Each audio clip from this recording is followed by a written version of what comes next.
Ons lees dan saam Habakuk hoofstuk 2 vanaf vers 2. Die Here het my toe geantwoord, sê die profeet Habakuk. Die Here het vir hom gesê, skryf die openbaring neer, skryf dit duidelik op kliptafels, sodat iemand dit maklik kan lees, want die visioen wag nog vir die vasgestelde tyd.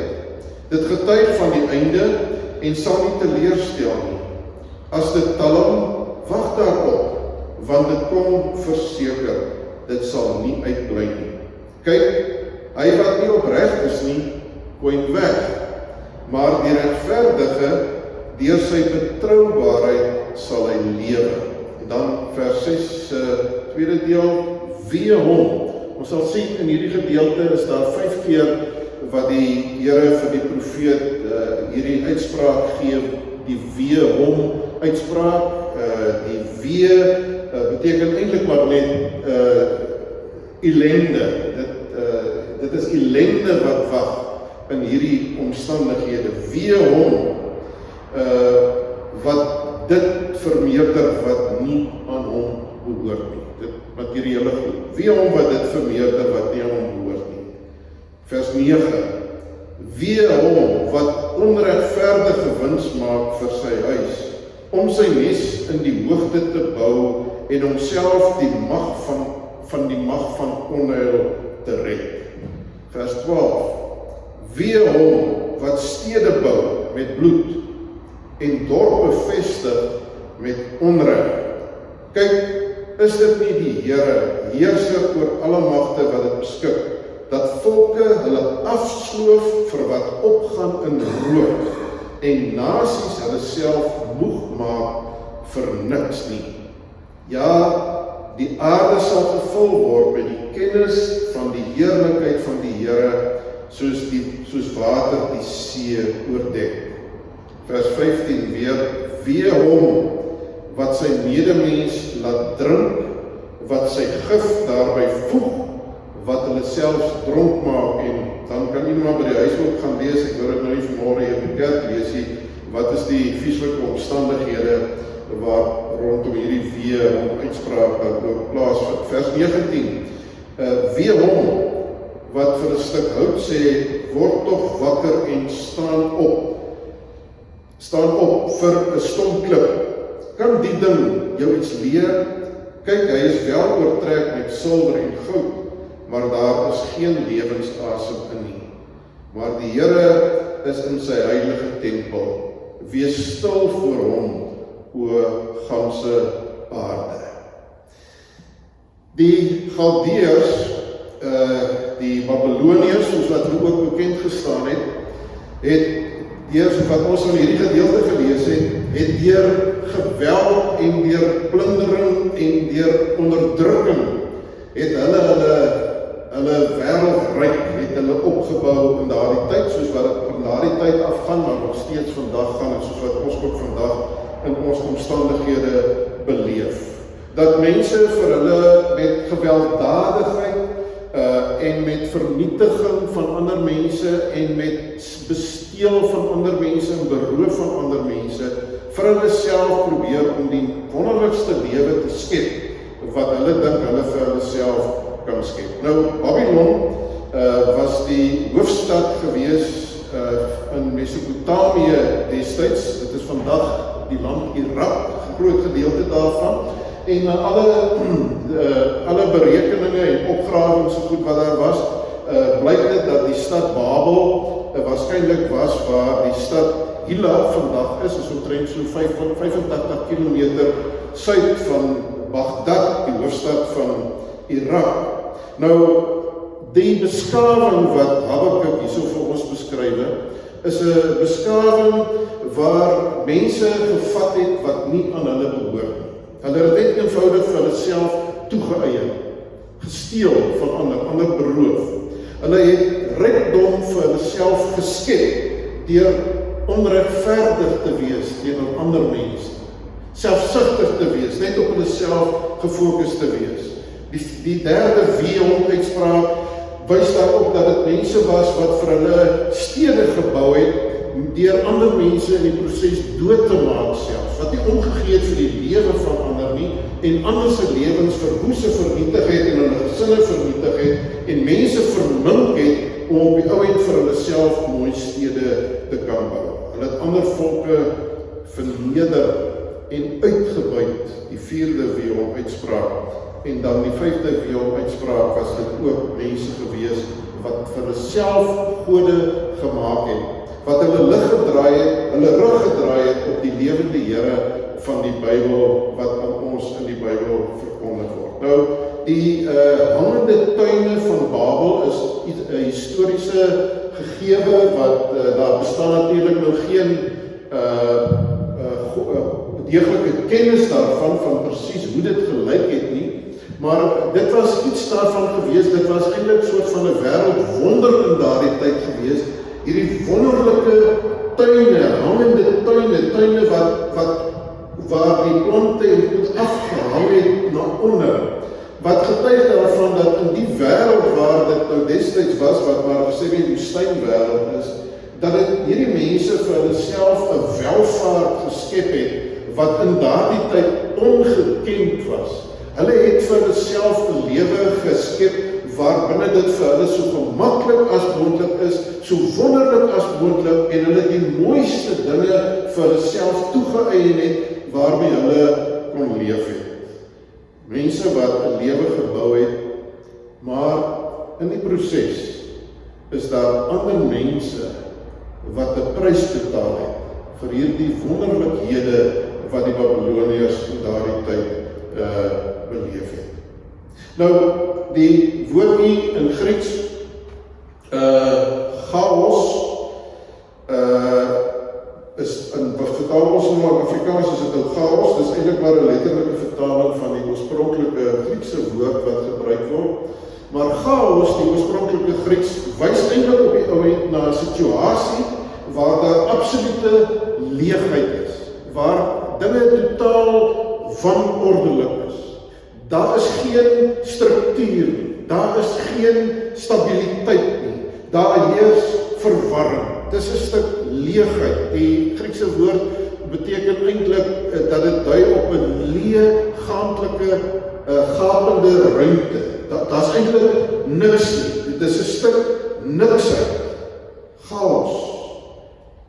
En dit op die ou end is wat ons vandag ook ietsie met mekaar oor wil deel. Die wêreld waarin ons vandag leef, bestaan uit, soos bereken word, die syfer wat ek kon kry, 8.3 miljard mense. Dis 'n ondenkbare hoeveelheid mense. Ek dink, as ek aan sulke syfers dink, ek het dit al vir julle een keer gesê, as ek aan hierdie tipe syfers dink wat hoe kan my begrip of verstand uitgaan hoe baie mense dit regtig is, dink ek altyd aan my oorlede stiefpa wat toe die kinders nog klein was, het hy altyd vir hulle gepraat van, as 'n ding nog baie is, dan sê hy, dis 'n blou miljoen. Nou ja, dit is 'n blou miljard mense wat in hierdie wêreld waarin ons lewe vandag bly. En ek wil graag vir julle ietsie deurgee van hoe ons wêreld vandag lyk. Ek dink dit is nodig om dit vir julle te doen, want ons almal glo ek kyk die nuus of lees die nuus of wat ook al, en ons weet eintlik presies wat in die wêreld besig is om te gebeur rondom ons. Die media vandag maak dit vir ons moontlik om baie goed op datum te kan wees met al die goeders wat in die wêreld gebeur.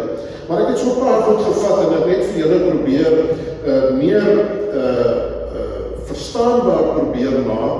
En ons kan sê dat die chaos eintlik was wat nou duidelik al plaasgevind het daar in die tyd van die Babiloniërs, met al daardie geweld en vernietiging en alles, waar mense vir hulle self goed toeëien wat hoegenaamd nie die aan hulle behoort of regtig deel van hulle is nie. Die wêreld waarin ons vandag leef, dink ek, is eintlik maar net nog 'n treetjie verder om vir ons iets te sê van die chaotiese toestand waarin dinge in hierdie wêreld verkeer. Want dit lyk maar vir my asof soos wat die tyd aanstap, dinge eintlik maar net altyd die hele tyd erger en erger word. Dit word meer, dit word groter, die ellende word groter, die swaar kry word groter, die geweld word groter. Daar word bereken vandag die beste poging probeer aanwend om so realisties as moontlik statistieke te probeer kry, maar dat 15 tot 20% van die wêreld is vandag betrokke by gewelddadige, gewapende konflik. Ons praat nie van gewone konflik van mense wat met mekaar sommer net beklei, familie wat nie lekker is met mekaar, en ons praat ook nie eers van die gewone, kan ek maar sê, bekleierery wat mense alledaags onder mekaar is, wat ons ken, kleiner dingetjies soos messteek en daai tipe van goeders nie. Maar die gewapende konflik in die wêreld, waarby wapens betrokke is, waar mense mekaar met wapens doodmaak in die wêreld, word bereken dat dit binne 15 tot 20% van die wêreld is, waar geweld is. Met ander woorde, elke 5de mens, as het ware in 'n sekere sin, is blootgestel, nie net aan gewone geweld nie, maar aan geweld waarby daar 'n wapen betrokke is. Die omvang daarvan is van so 'n aard, dat baie mense vandag nie in hulle eie huise kan bly nie, vanweë die geweld. Kan hulle nie in hulle eie huise bly nie. Om dit nou vir ons af te breek en vir ons bietjie verstaanbaar te maak, beteken dit in die wêreld dat 1 uit 70 mense kan nie meer in sy eie huis bly nie, as gevolg van gewapende geweld. Nou ek weet nie hoeveel ons vanmôre hier is nie, as ons nou sê 35 sou wees, dan beteken dit, as ons nou nog dubbel die getal sou wees vanoggend, dan is daar 1 mens in die wêreld wat nie sy eie huis kan bly nie, vanweë die rede van gewapende geweld wat besig is om in die wêreld plaas te vind. Kinders wat in die wêreld wat wees is, wat nie 'n pa of 'n ma het wat lewe meer nie. 1 uit elke 13 kinders in die wêreld het nie 'n pa en 'n ma nie. Dis weeskinders. Kinders wat seksueel misbruik word, ek het nou maar sommer net ter wille van die statistieke net na kinders gekyk. Kinders wat seksueel misbruik word voordat hulle 18 jaar oud is. 1 uit elke 4 meisies. Seuns wat seksueel misbruik word. 1 uit elke 13. Kinders wat vanaand honger gaan slaap, sonder kos, hulle gaan slaap sonder om te eet. 1 uit elke 6.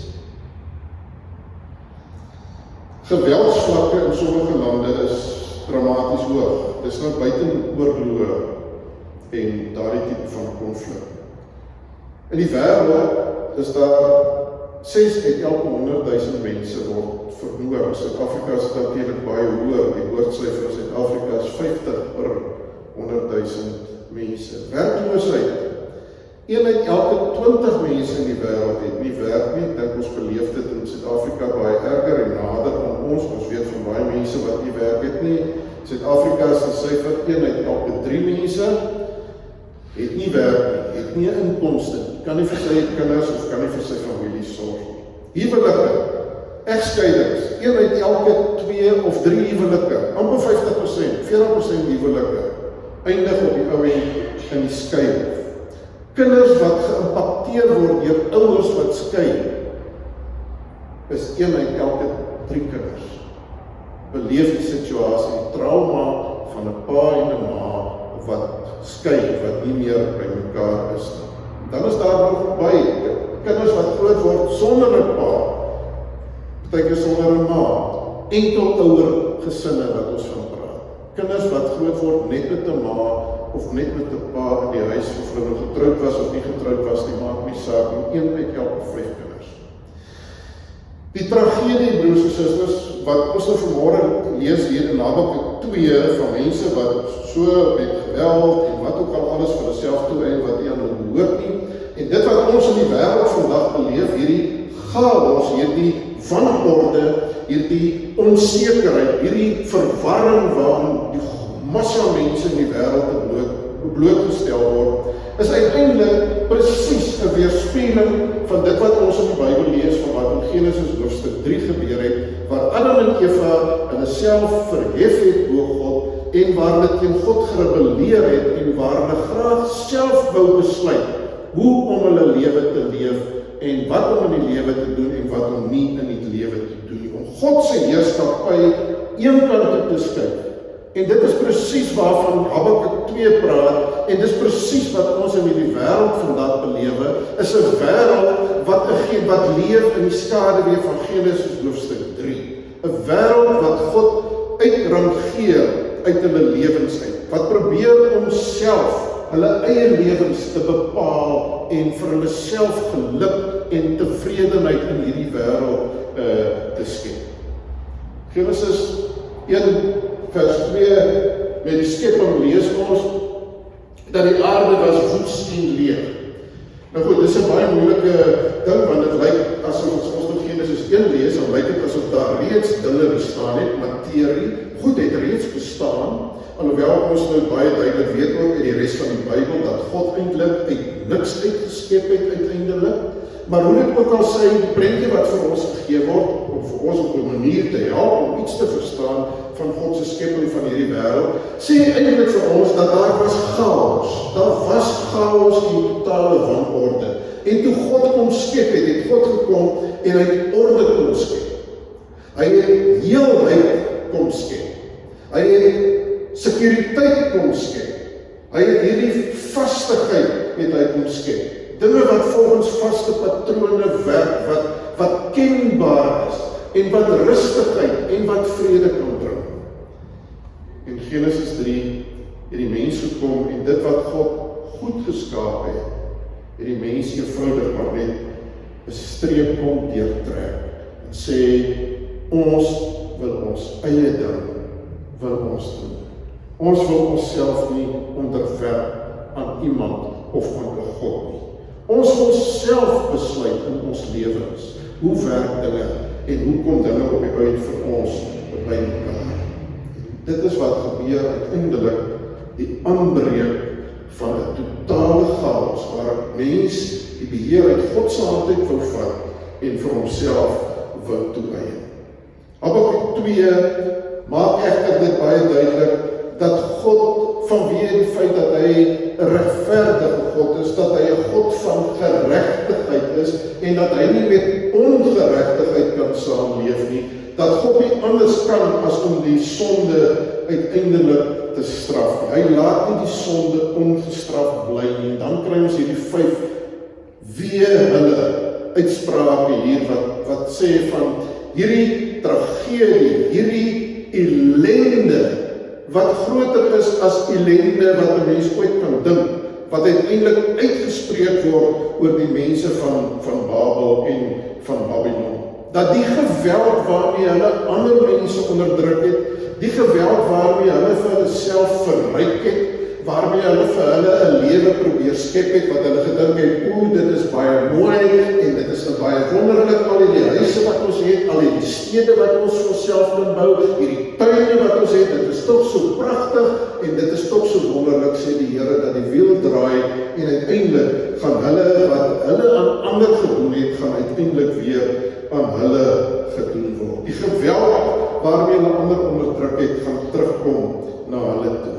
Die rykdom wat hulle self gekry het deur van ander mense te steel, dit gaan hulle verloor, want dit gaan weer van hulle gesteel word. En ek dink op 'n manier sien ons daar die prentjie, sien ons die oordeel van God in werking in die wêreld waar ons leef. Waar mense met geweld en met mag van self dinge probeer toeëien, en môre verander die prentjie maar net weer, en is dit weer iemand anders wat weer by hulle kon vat en by hulle kon steel en kon afbreek en kon verwoes, dit wat hulle vir hulle self probeer by mekaar maak het. Daar is iets wat onvermydelik is, as jy leef met 'n lewe wat jouself regeer. Dit is dat daar nooit waarlik vrede, nooit rus, nooit regtig orde is wat op enige manier wat blywend is. Maar, broers en susters, die kern van ons boodskap vandag is nie al hierdie negatiewe dinge nie. Dis nie al hierdie goed wat vir ons benoud en beangs en onseker laat voel nie. Dit wil juist vir my en vir jou help, dat wanneer ons na hierdie wêreld kyk waar ons vandag leef, en ons sien al hierdie chaos rondom ons, en dit wat ook nou weer gebeur het met die Iranese oorlog en die onsekerheid van petrolpryse, die onsekerheid van die styging van kos en die waarde van geld wat net eenvoudig daarmee heen gaan. Dis in hierdie donker wêreld waarbinne ons leef, die wêreld van Genesis 3 van 'n mensdom wat in rebellie is teen God, wat die boodskap van Habakuk 2 vers 14 weer klink. Ja, sê die Here deur sy profeet, die aarde sal gevul word met die kennis van die heerlikheid van die Here, met hoofletters in ons Nuwe Afrikaanse vertaling wat sê dit is die getroue verbondsgod. Ja, die aarde sal gevul word met die kennis van die heerlikheid van die God wat getrou is.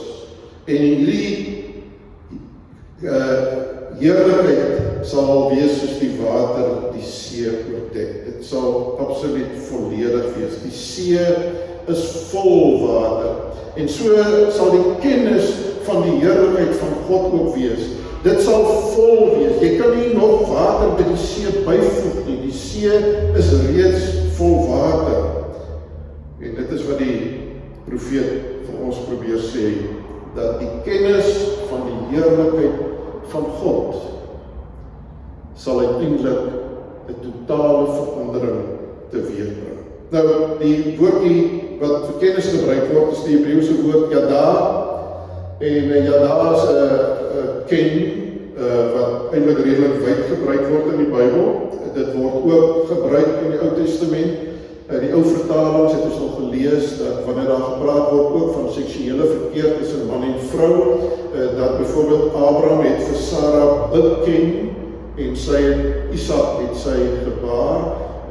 Die betekenis van die woordjie yada is nie maar net dat 'n mens iets ken met jou verstand nie, dat jy kennis neem van iets nie, of dat jy verstandelike insig het in iets, en daarom kan ons sê jy ken iets nie.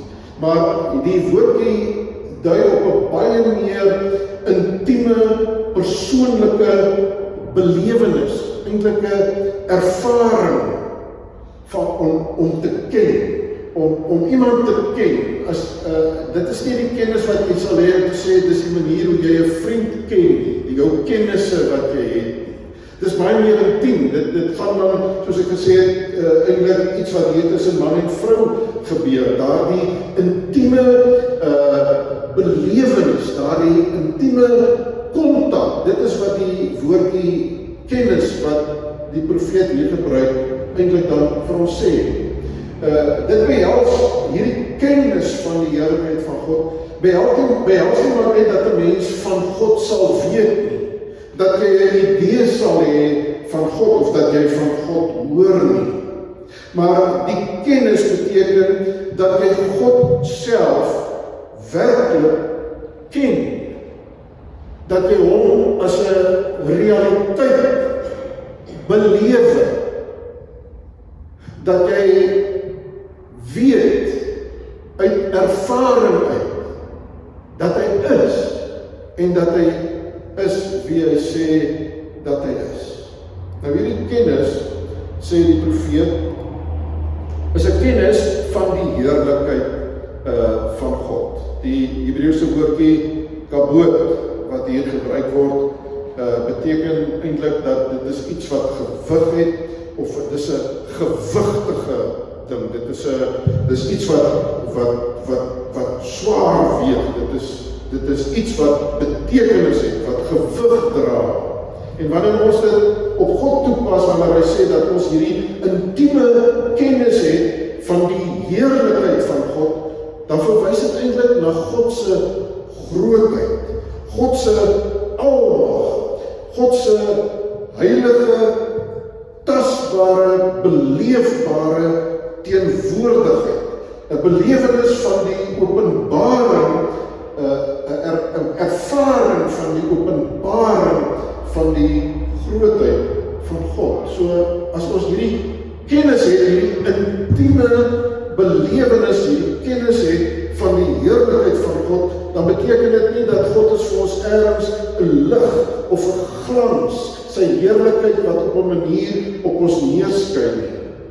Maar dit beteken dat ons hom in ons harte en in ons lewens beleef. Sy wese, sy karakter, wie hy is, die ervaring dat ek is hier in sy teenwoordigheid. En hier in sy teenwoordigheid is nie meer nodig dat mense vir my met woorde kennis probeer gee van God nie. Want ek ervaar dit, ek beleef dit. Ek kan nie vir ander mense dit vir ander mense mooi verduidelik nie. Ek kan nie vir iemand anders oortuig dat God is wie hy sê dat hy is nie. Ek kan dit nie met woorde doen nie. Ek kan net getuig daarvan dat God 'n werklikheid is. Omdat ek hom beleef, omdat hy deel is van my lewe en ek daardie heerlikheid van God ken. Ek ervaar dit in my lewe, dat God is hierdie God wat hy sê dat hy is. Daar waar ek stil is met hom, daar waar ek miskien daardie oomblik beleef, wat ek nie noodwendig elke dag beleef nie, maar met daardie besef, is hy. Hy is. Ek kan nie iemand wat sê dat hy nie in God glo nie, ek kan dit nie van oortuig nie. Ek kan maar net getuig daarvan dat God is, omdat ek God in my lewe so bewaar, so beleef. Nou, die Bybel, die Nuwe Testament sê vir ons, dat hierdie heerlikheid van God het in die Here Jesus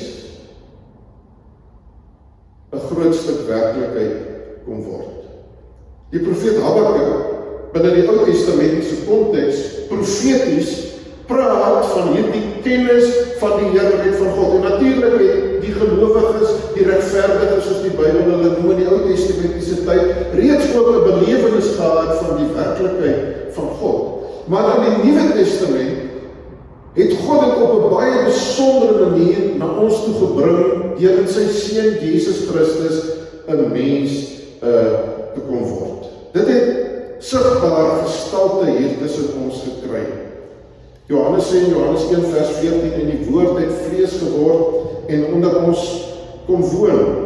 En ons het sy heerlikheid aanskou, 'n heerlikheid soos die van die unieke seun van die Vader, vol genade en waarheid. In Jesus word God se karakter, sy heiligheid, onaantastbaarheid, sy volmaakte liefde, sy ongekende genade, vergifnis, waarheid, kry in die Here Jesus Christus besonderlik gestalte en kom die Here Jesus en met sy aardse lewe kom demonstreer hy aan ons dit wat God moontlik gemaak het. Jesus het gekom, broers en susters, om die chaos te kom dra. Hierdie, kan ons maar sê, gemors van die wêreld. Die gevolge van Genesis 3, die vernietiging, het die Here Jesus Christus sy lewe voorkom gee om die klok terug te draai na Genesis 1. Te kom herstel, te kom heel maak, om die leegheid en die wanorde en die verwarring en die onsekerheid weg te neem. En die prys wat hy daarvoor betaal het, wat ons in die besonder ook aan dink in hierdie tyd van ons kerklike jaar en die lydingstyd, is dat hy dit gedoen het deur sy lewe te gee. Die chaos van die wêreld het hom getref. Onregverdiglik is hy ter dood veroordeel.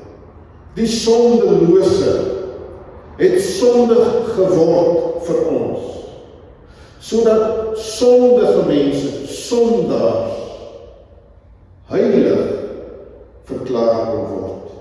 Herstel met God verklaar kon word. Hulle sondes vergewe kon word. Hulle sondes totaal afgeskryf kon word. Stikkende mense weer wedergebore kon word. Heel mense kan wees. Omdat hy daar aan die kruis met sy wonde, met sy pyn, maar hoe alles ook met sy van God verlatenheid gedra het die gevolge van mense wat hulle rug op God gedraai het. My God, waarom het U my verlaat? Aan die kruis. Die verlatenheid van God, van mense wat hulle rug omkeer het, Jesus gedra vir my en vir jou, sodat dit nooit nodig is dat ek en jy ooit vir een oomblik van God verlate hoef te wees. Dit het Jesus kon doen. Die volmaakte vervulling van Habakuk 2 vers 14. Dat mense die heerlikheid van God, die liefde, die genade, die volheid, die grootheid, die teenwoordigheid van God kan belewe, kan ken. En nie net daarvan kan hoor met hulle ore en dit net in hulle verstand kan registreer nie, maar dit kan belewe dat God liefde is, wat kan belewe dat hulle sondes vergewe is, wat kan belewe dat hulle die ewige lewe in Jesus Christus ontvang het, te midde van die stikkendheid, te midde van die chaos van die wêreld waarbinne hulle lewe.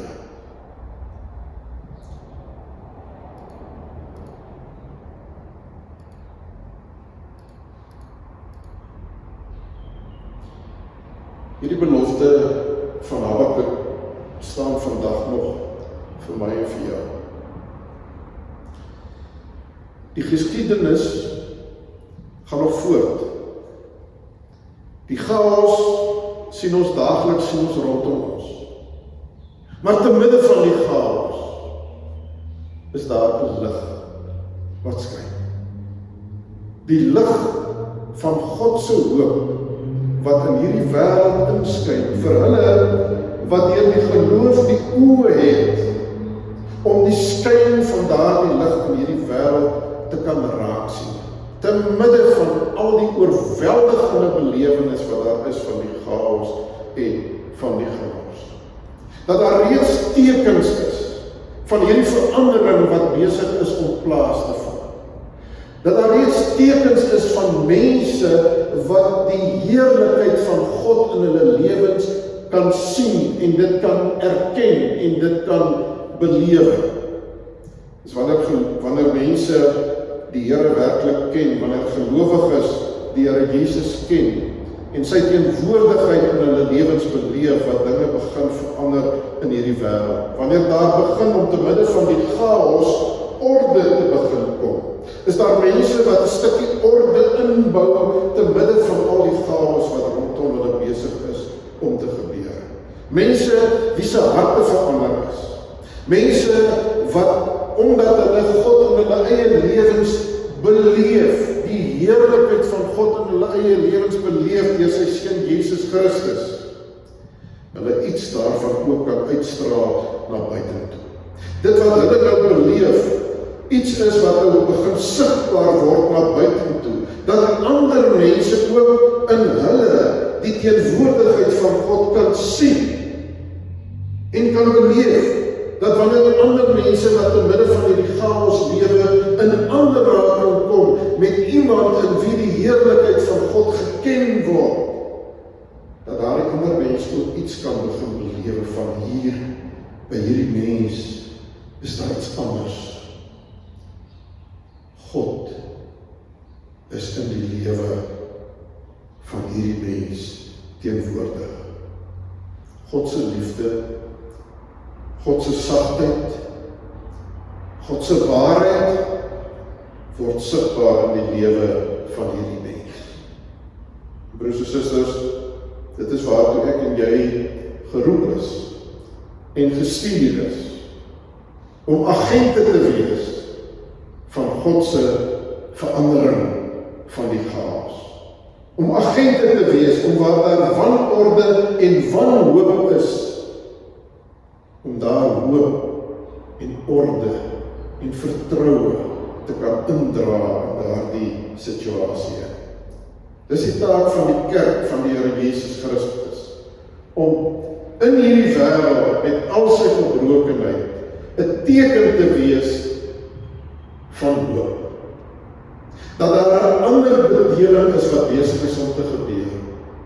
En al gaan dit nie op hierdie aarde voltrek word nie, dat daar 'n moment gaan kom, wanneer hierdie aarde en hierdie hemel aan sy einde kom, wanneer die volheid van God se heerlikheid sal aanbreek. Wanneer daar geen trane, geen geweld, geen vernietiging meer sal wees nie, omdat alles en almal alles sal wees in Jesus Christus. Dis die kerk se taak, dis my en jou taak in hierdie stikkende wêreld. Die kerk en ek en jy moet 'n voorsmaak kan wees van hoe dit lyk waar die heerlikheid van God teenwoordig is. En die vraag wat ons vir onsself moet afvra natuurlik, is of ons eie lewens, is ons lewens 'n voorsmaakie as ander mense aan ons proe. Wat proe hulle? Proe hulle 'n voorsmaak van hierdie heerlikheid wat in sy volheid aan die kom is? Of wat proe hulle ook maar in ons lewens, Genesis 3, die gebrokenheid, die stikkendheid, die vernietiging. Mag die Here gee dat ons deur sy genade, sy heerlikheid in ons lewens sal ken. Nie uit eie krag en eie vermoë nie, maar deur geloof in sy Seun Jesus Christus as 'n lewende werklikheid. Laat mag ons leef met die wete, ons kan nooit weer dieselfde wees nie. Ons kan nooit maar net inpas by hierdie wêreld met sy stikkendheid nie. Ons is anders. Ons is nuut. Ons is mense wat God sigbaar kan maak vir my. Amen. Here, wanneer ons oor hierdie dinge dink en praat en hoor die woord,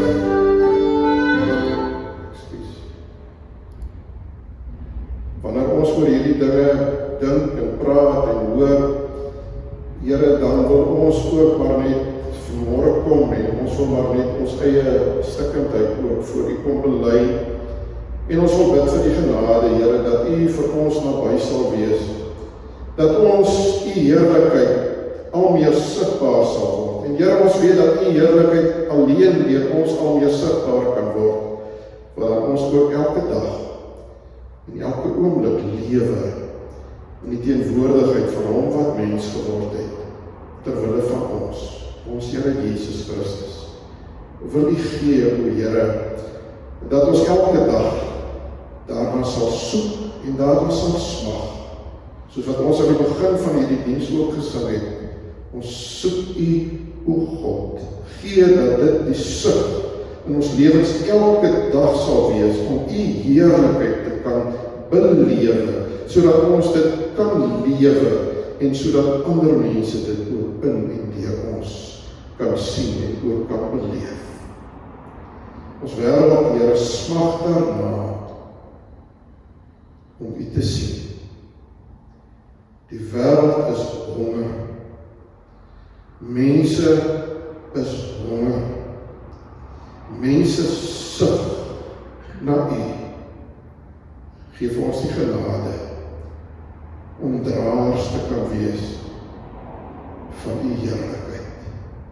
Dat daar vlammetjies van hoop oral ook en welkom mag opstaan, Here, omdat U kinders U genade leef en demonstreer in Jesus naam. Amen.